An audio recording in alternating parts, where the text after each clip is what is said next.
Welcome, everyone, to episode 176 of the Journey to Happy podcast. As I was looking at the number, I was so impressed that I've had 176 things to talk to you guys about. I'm Olga, your host, and I want to give you a warm welcome. Today is Monday, and as always, I'm here with some content to help you stop overthinking. And today's subject is definitely going to be of interest to you if you are an overthinker. All right, so we're going to be talking about planning. Many of us use this relationship totally against us. Others might use it in a very helpful way, and maybe some of us don't use it at all. And I want you to find out why that is. Why is it that we have one relationship versus the other with planning? And I'm going to also tell you why I'm talking about this today. Okay, let's dive in. So let me explain it first. Why am I talking to you about planning? I'm currently being coached in a very, very organized coaching program that is teaching me a system of operating within my business. So it's business coaching. It is extremely structured, and they super really encourage us to plan things. Everything is so planned. Within the coaching program, everything is so planned. So I'm experiencing what it's like to be in a really structured, planned environment. But everything calls for planning ahead, for having a very, very clear goals and objectives, from using your calendar in a certain way. It's very specific how you're going to use planning. And my coach is obviously a planner. And I would say she's also an anxious driven human, as she says herself. And I think planning gives her some sense of feeling grounded, which is why I think her entire coaching program is based on so much on planning and structure. This program is all intended to teach me how to use a system that has proven to work. Okay, so I'm being taught a system of business. It is extremely structured and planned. So it feels like I cannot fail at implementing anything because everything is so well organized. It's like they tell you start with step A and then you move to step B. And it feels great to be inside a container that is that organized because you sort of know that somebody thought about this and all you have to do is like follow the plan. But what there's parts that I love about this being so specific and so structured, it also feels like I have some massive amount of resistance within myself to plan and to follow the planning suggestions. And so I follow the suggestions, but I do them superficially, and explain more what that means. I do them while feeling a heck of a lot of resistance and a heck of a lot of disappointment when I don't see the results working for me. When I kind of follow the rules, okay, I'm going to do it. I say superficially because I don't really spend the time in believing that this could work for me, that planning is good because I've got this amount of resistance. And then if it doesn't work, I'm like, see, all that planning amounted to nothing. So this, like, it proves to my brain that this does not work. It's not for me. And it took me a long time to understand what was going on. And then not long ago, I was on a coaching call with me and my coach. And I want to say, parenthesis, this is why I love coaching. You see how I was sort of aware that I was resisting, but not really aware of all of what I'm going to tell you here today. You guys, if ever you're doubting the power of life coaching, just give it a try for a couple of months. See what happens to your brain. It's incredible. Okay, so I'm in this coaching call with my coach. And when she said, what comes up for you when you're thinking of your relationship with planning? I had an immediate flashback to a moment in time when I arrived to the beautiful country as a refugee. And I was so deeply disappointed that my life plan, as I had it up until the moment that I had to move here, was not going to happen. the more I settle into my reality that I could no longer live in my country, that I could no longer be in law school, the law school that I was in, that I could no longer be dating my boyfriend that lived in Colombia, that I could no longer speak Spanish, that I could no longer continue to grow friendships and be around my family, that the life I had planned for myself was taken. And that the plan I had set for myself that I was working towards was no longer valid. It became apparent to me in that moment as a 19-year-old that planning was a waste of time and the carrier of massive disappointment. This all started when she asked me one simple question. What do you think comes up with you when you think of your relationship with planning? Here's what I love about the human brain. I'm always so amazed. If you ask the human brain the right questions, it brings you exactly where you need to give attention to. And if you have the courage to listen to what the brain gives you instead of questioning it, you get to such a blissful place of awareness. How does coming to Canada have had an impact in my planning? I wouldn't have a clue of what to tell you if you had asked me, how come you're not a good planner? Why do you think you're struggling with planning? I would have been like, I don't know. It's not for me. It's not my personality. Had I asked myself the question of what's wrong with you? What's wrong with planning? My brain would have come out with a superficial question, but not with something so deeply connected to a life experience that clearly still needs healing. I don't know why my brain brought me there. I don't care why, but that brought me some pretty amazing awareness. I was open to understanding what was coming up for me. Turns out that as I remembered, I had made an agreement with myself that I was never going to plan again, because that only brought disappointment. And guys, that lived in my unconscious mind. I was not aware anymore of that misalignment, of that relationship I had created with planning, where planning felt unsafe. Until that question was asked in my coaching call, until I had the courage to trust what my brain was giving me. I didn't question it. It made no sense, right? But I didn't think about giving the answer. I just told her, funny enough, that brings me up to this moment in time. And that little awareness I had became this whole episode that I am pretty convinced is going to be helpful to you. If you haven't noticed yet, many of the times I'm using this channel of this podcast to bring to you awareness that I have come up with in my own personal life or while coaching others, because I have found them helpful. And so I figure if it's helpful to me, it's going to be helpful to another human. So I think it's important for us to recognize that while we are all busy living our lives, we're also creating relationships with different aspects of our life.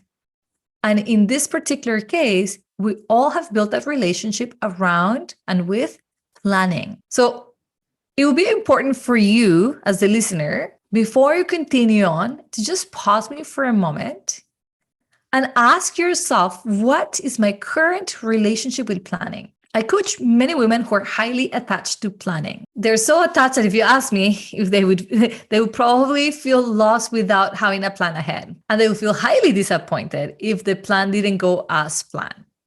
So that's one type of relationship. You have a very strong attachment to planning, but almost too strong of an attachment that you think without it, you can't survive. It is stressful to not have it.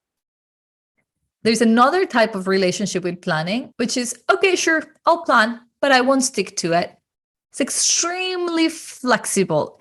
If it happens, great. If it doesn't, great. In fact, it feels more like an annoyance or like a check mark. Okay, I did the planning, okay?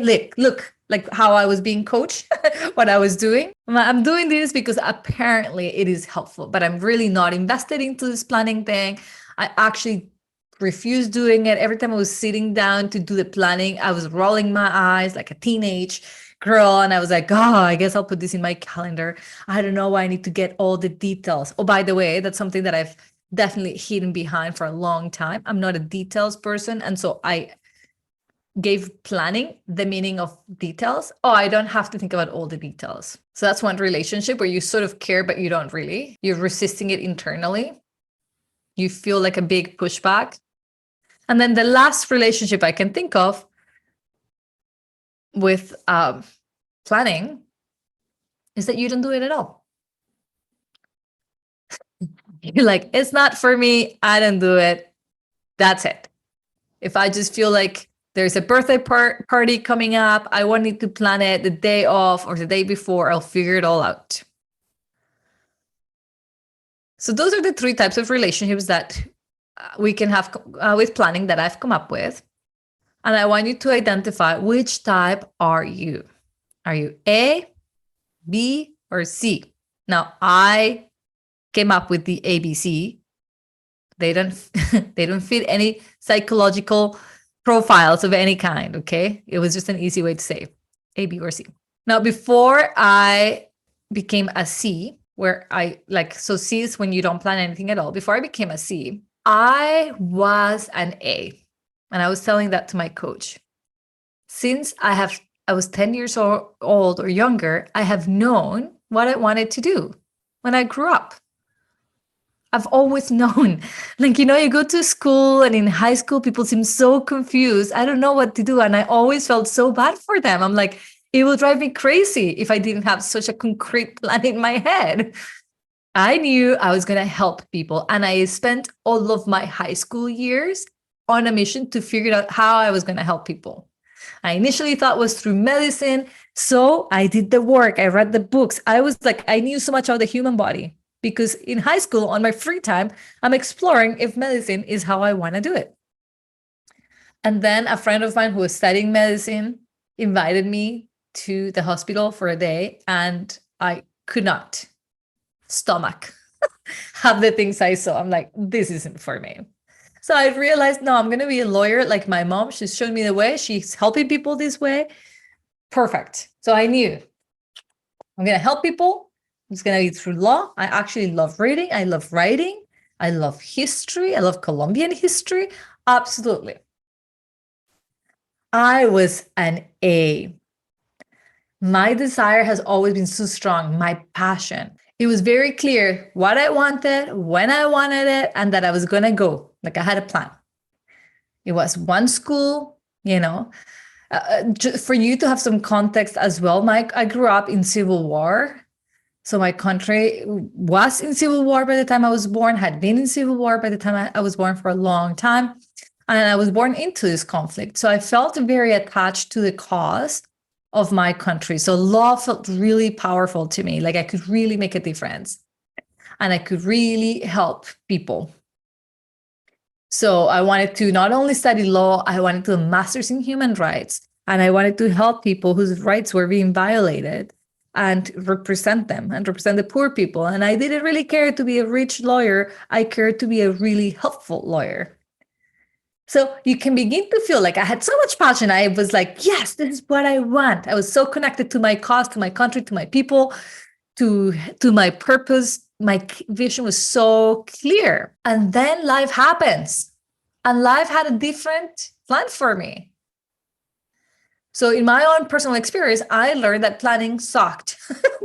That someday, no matter how passionate you were, how clear you were, anything could happen that could take you away from the plan. And that's when I remember exactly being incredibly sad when I got here because I couldn't, like my plan was broken. For my planners, I know you get it because this is probably you. You're so clear and you have the whole pathway. And you've even thought if plan A doesn't work, then you have plan B, C, and D, and probably all the way to Z. And you're stubborn with your plan. And if it's not like this, and if it actually is not like that, you create a crazy amount of suffering, right? Like we kind of become control freaks because we want to make sure our outcome is going to happen. And when it doesn't happen, we just create a lot of suffering, which is what happened to me. And until this very recently, I had noticed that I had made an agreement with myself. I hadn't remembered that I had made an agreement that I was not going to plan. Now, you guys, my brain didn't just say, don't plan big things. It was just don't plan. And because I had been so devastated, I realized that it felt unsafe for me to plan now. So when my coach is like, plan, I'm like, I don't wanna, but I didn't know why. So life coaching brought me to the why. So yes, I feel like I was rudely awakened from my plan. And this thought that you just never know the future, it's true. You never know the future. But for the A's, the type A's that are so attached to your plan, we feel that by having a very clear plan, suddenly we know the future. So when the future actually happens the way it's supposed to happen, we're like, wrong if it's not exactly as our plan. So I wouldn't say that approach is the healthiest, right? And forgetting about plans altogether, also not healthy, because planning can be so incredibly helpful.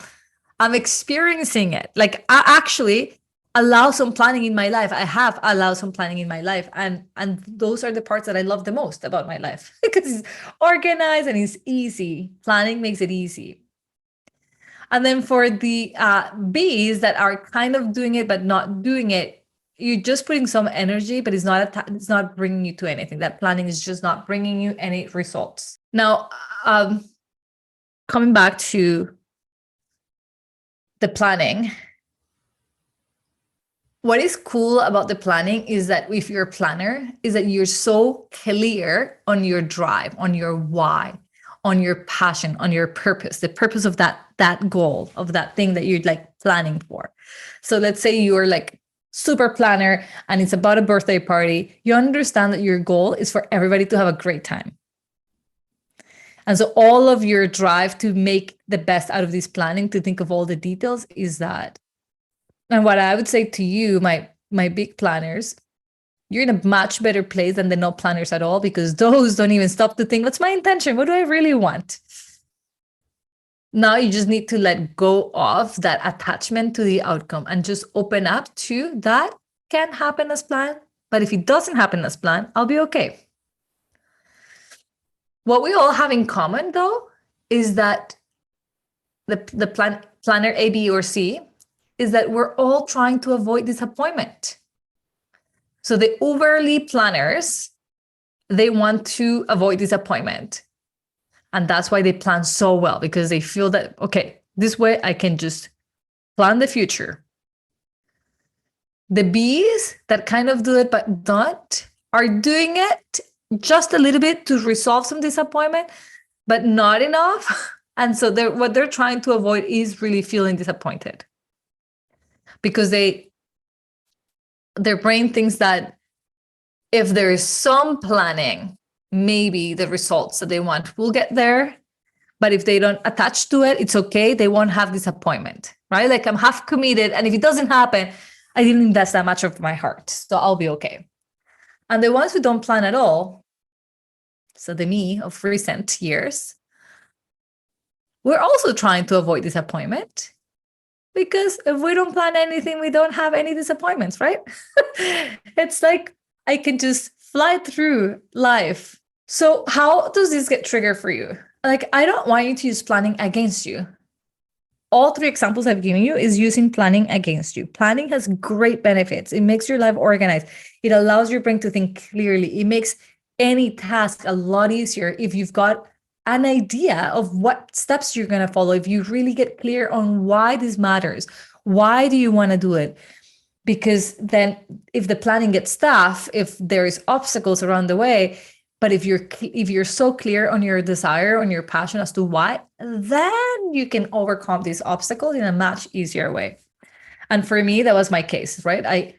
Although I had to adjust to all the changes and deal with my broken heart and broken plans, my why, my desire to help people was so strong that within months, I was back in school, studying social work, thinking of all the ways in which I could help people in Canada. And I graduated, obviously, in a rush. Within 3 years, I finished my bachelor degrees. I graduated with honors. I learned English as fast as I could. I stayed connected to my purpose. That drove me. But life could have been a lot easier if I had not had this agreement with planning. And I'll tell you more about that. So coming back to this coaching program I was in, I was just being instructed to plan, to schedule, to have a very concrete goal. And what I noticed my brain started doing was panicking. I started having a very strong sense of not being enough. Now, notice if this has happened to you when it comes to planning or lack of planning. If something doesn't go as planned, Or if something happens that you didn't plan for, and you're like, oh, if your brain doesn't bring you to, I am not enough. My brain went to, my emails are not good enough. My thinking was not good enough. Nothing I was doing was good enough. And being a coach, I always get curious about my feelings. Where are they coming from? And this is how I get to being coach myself. And also how I always get to great conclusions. And I realized that my conclusion was that anything that required me to plan, I was going to resist because I didn't feel safe. This happened in my coaching session. And I didn't feel safe because way back then I had made an agreement with myself that I was not going to plan because planning only led to disappointment. Honestly, I can say that time of my life was one of the hardest emotional moments I've had. It was like a breakup from my culture, from my plans, from my boyfriend, from my country, from living in my country, from having the opportunity to grow roots within my culture. It was a big breakup. So, of course, my protective mind was like, okay, never again, make plans. Don't attach to anyone or anything. Like, rely on yourself only and you will never be hurt again. You guys have done this with breakups too, where you're like, from now on, I'm not going to do this. But the reality of living a life without plans is that, yes, some stress is being safe, but it also prevents us from growing roots. So it prevents me from having concrete goals and achieving them by a certain time with numbers, with challenge. So I was using coaching planning against me. I was using it to bring me into a fight or fight response. My brain was going into safety mode. It was like either you are a planner kind of business owner or you care for your people. But I couldn't be caring and a planner. And I had a few other of those limiting beliefs and misperceptions. So I'm sharing all of this personal story with you because I think it's very helpful for us to understand our relationships with ourselves. Obviously with others, but also with concepts that can otherwise be helpful if we have a healthy relationship with them. So I did not have a healthy relationship with planning. And obviously I had some healing to do, which was evidenced by this coaching call. Obviously, I wasn't seeing the positives of having a planned business. I was resisting it out of fear that if my plans fail, then my heart will break. What's underneath our planning nature? Whether you're type A, B, or C, we're trying to soften our feelings of disappointment. Like I said, if you're really attached to the planning, you want to control the outcome so badly because you certainly do not want to feel disappointed. If you're very loosely attached to the planning, like you care, but you don't, it's also because you're afraid of feeling too much and then being disappointed. And if you don't plan at all, well, obviously, like I said earlier, it's because you are afraid of disappointing yourself or others. So you kind of step out of it altogether. If I don't tell them I'm going to go to a birthday party and then I decide not to show up, nobody cares. But by doing so, you're missing out on life, on commitment.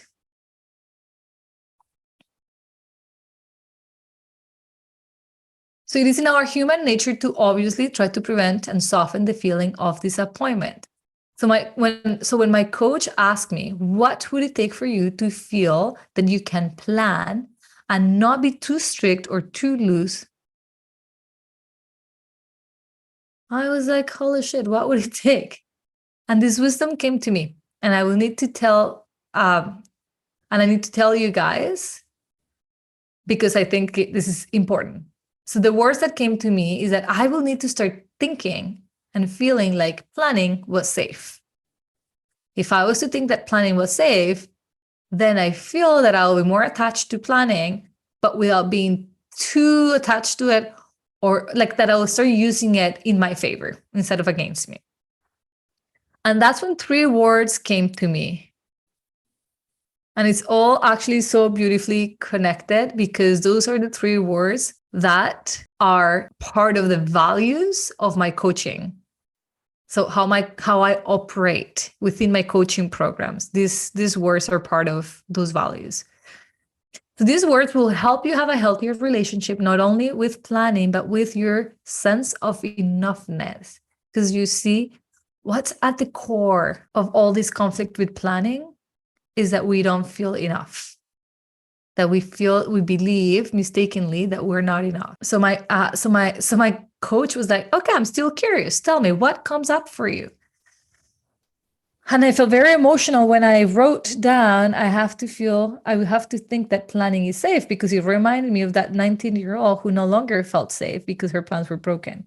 So I felt a lot of compassion. But the first word that came to my mind was trust. And I said it to my coach. This concept of trust. I could begin to plan using planning in my advantage if I could just trust. And she said, trusting what? And I'm like, well, primarily the timing of life. So sometimes when we're so attached to the plan, we're also attached to the schedule, the deadlines that we created. The life has its own timing. And if we look out in nature, nothing happens too soon or too late. Everything happens at the right time. The seasons come when they need to. Plants grow at their own pace. Caterpillars become butterflies. And we don't need to tell them by when. It just does. So trusting the timing of life. Because what we're trying to plan all along is that life will happen for us. And when we're planning without trust, it's like a marriage without love. You absolutely have to have trust. Trust that you are exactly where you need to be right now.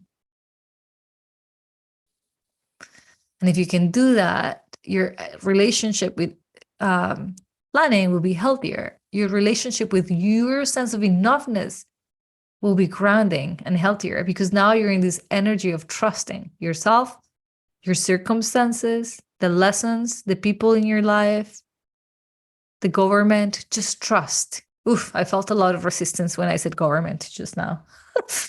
I'll explore that later. So planning with trust. That this is your ideal, your thinking, human mind thinking, this is the plan, but you're open for what I call divine intervention, life's planning. Trusting myself, that what I think, that what I have, that who's in my life are all elements that must be here at this moment, and that is enough. Trusting that I was in here, that I'm in the here, in the now, and that's enough. That what is coming is enough. Like what's in your future is enough. Trusting the process of your own evolution. Trusting others. In my case, I even extended it to my clients, trusting my clients and their ability to make progress. In fact, that's probably the easiest thing for me to trust.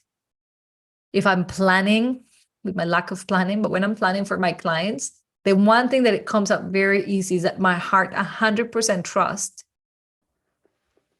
that they can succeed. And so if you really think and feel, allow yourself to feel this trust, you're going to feel so grounded. There's no room for anxiety here because you're in trust mode. The second word that came to my mind was sufficiency. Like I said, the majority of these issues with why we use planning against us, why we don't want to feel disappointed, it's because we don't want to not feel enough. And deep inside, we still, to some degree, feel like we're not enough. So when we think about sufficiency, it's like abundance, like this is enough. My circumstances are more than sufficient. My finances are sufficient. My existence, my value is sufficient. It's just telling yourself, I am enough. This is enough. The time I've got is enough. Especially around planning, we tend to have the belief that we don't have enough time. Like that the timing is not enough. And what sufficiency, that thought of sufficiency, when I said the word, what it brought for me was a release from this constant rush that I feel when I operate under the belief that I'm not enough. You know, it's like somebody's following you kind of rush. You're like rushing through life. What's next? What's next? This is not enough. What else? Did I write enough emails? Did I give enough of a message? Did I talk enough? Did I not enough? You know, like all that enoughness. And beneath that rush, there is this absolutely beautiful sense of calmness, like no other feeling. My God, it's just like, just to remember that feeling makes me calm. And just for a moment, say to yourself, I am enough. I've got sufficient time. I've got plenty of love in my life, plenty of money. Even if it doesn't feel that that's true. If you could see the $5 you have in your bank account and look at it and say, and that's enough. So having a healthy relationship with time and planning will grow in turn, such a weird way, your sense of enoughness, or maybe your sense of enoughness grows and makes it healthier, that relationship with planning. That even if the plans didn't come true and you were trusting the timing of life, and that whatever happened was enough and was exactly what you needed, you begin to have a healthier relationship with time and with planning. And I get super emotional, you guys, talking about these two feelings of trust and enoughness, because they truly bring me back to that feeling that I had as a 19-year-old, having to adjust to so many challenges at once. And those two were the real feelings that grounded me and allowed me to continue and to stay connected to my purpose, to my zone of genius, which is helping me help others. And this brings me to my last word that came up for me. And at this point, my coach was in tears. And not only do I have the power of crying, I can make others cry. The last word that was so beautiful, it was the answer. It was the thing that I was forgetting. Parenthesis here.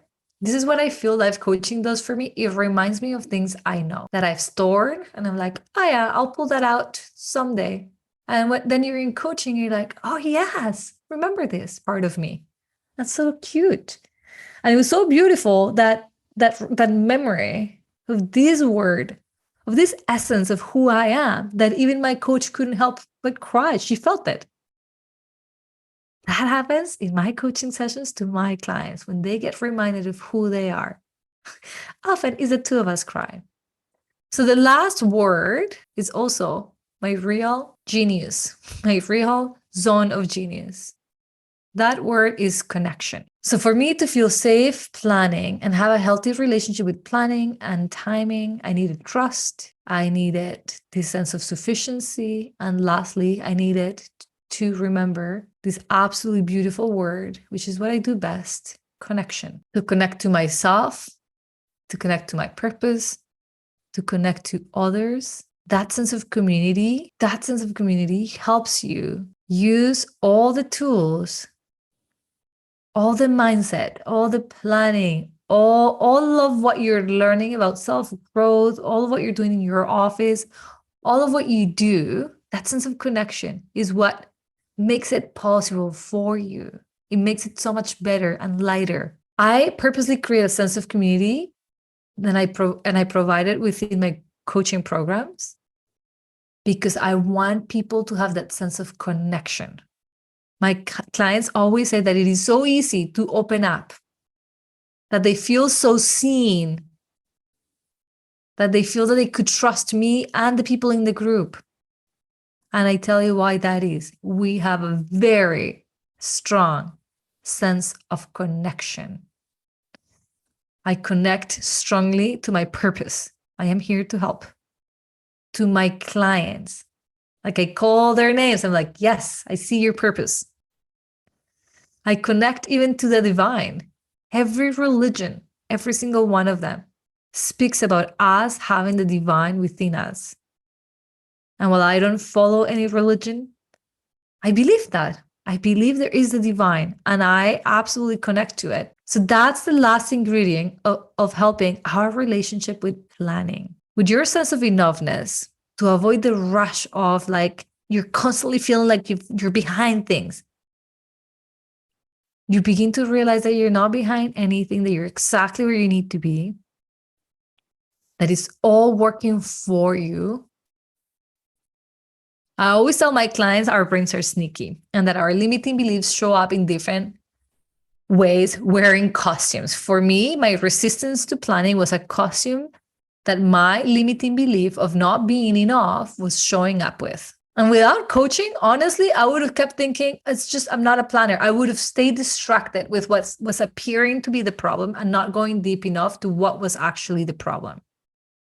And when I was finishing my call, I had so many tears. And the coach had so many tears. And I couldn't help but think that that 19-year-old who was worrying so much, who was feeling so behind and inadequate, and her dreams were not going to come true without her plans. And I had so much compassion for her because what she did was create such a strong sense of trust.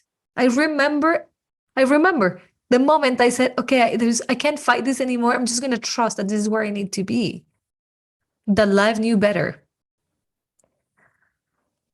And then I decided that 19-year-old decided to feel sufficient, even though she knew nobody. She had to start all over, learning the colors and the numbers, right? Because I was learning a new language. Even though she had to go from her privileged life, being in university, only having to worry about studying, to being a cleaner, a server. And she never let any of these jobs determine her worth because she was so connected and trusting.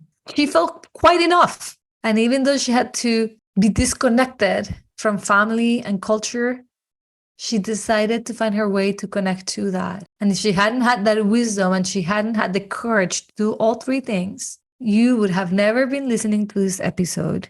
You would have never connected to this program. My clients would have never been able to have a connection with me and my thoughts. I would have never been able to connect with them.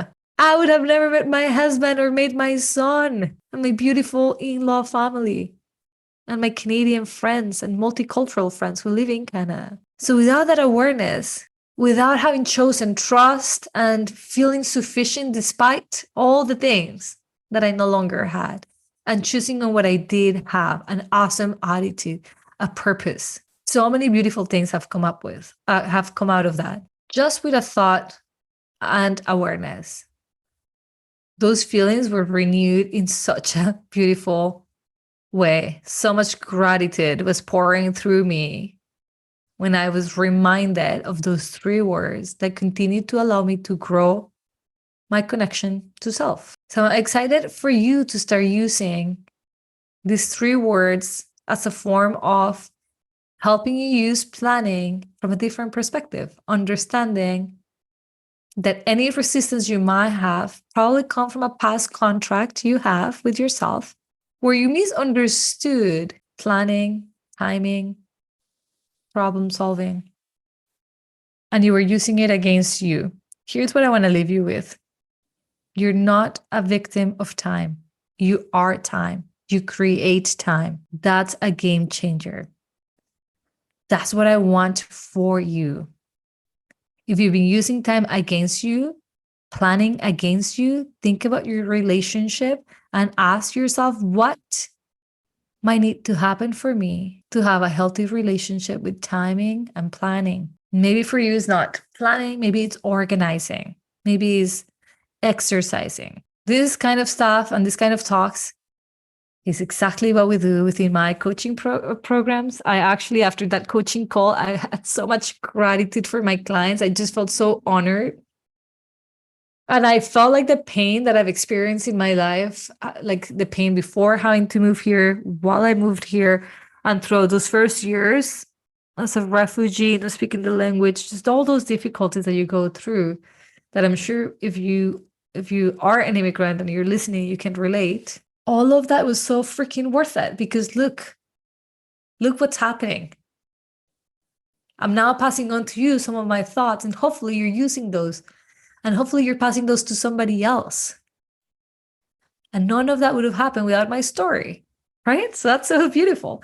So I sent a photo to my clients of my eyes being just so teary, my makeup all undone. And I said to them, here's a photo of me after a coaching session. Just so that you know, I also cry when I get coached. And by the way, that coaching session woke up such a strong feeling of gratitude and connection that even though I've had so much pain adjusting to the changes of having to move to Canada, having this connection with you guys makes it worth it. And that was the message I sent them. And I think they loved it because they could tell that, like one of them said, I'm human. We're all human. All right. So So that you know, connection, sufficiency, trust are all the elements I coach under. Those are the values of my coaching. And if that speaks to you and this is how you would like to be coached, I welcome you to join me. It's still not too late to apply for being the CEO of your own life of 2023. We get started January 9th. It's a 12-month coaching program. There is no other life coaching program like this one that offers you 2 private sessions with me a month plus 3 community coaching sessions, plus videos that you can watch on your own. It is so complete. It's such a fun way of doing life coaching. So it's life coaching on steroids. We still have spaces. I want to see your name in there. Head over to the show notes and click the link. Send me an application. You have to fill out a form. Doesn't take you more than 5 minutes. And then you have to book a call with me. And if you are accepted into a program, I then email you a link to make your first payment, and we take it from there. All right. Talk to you guys next Monday. Bye for now.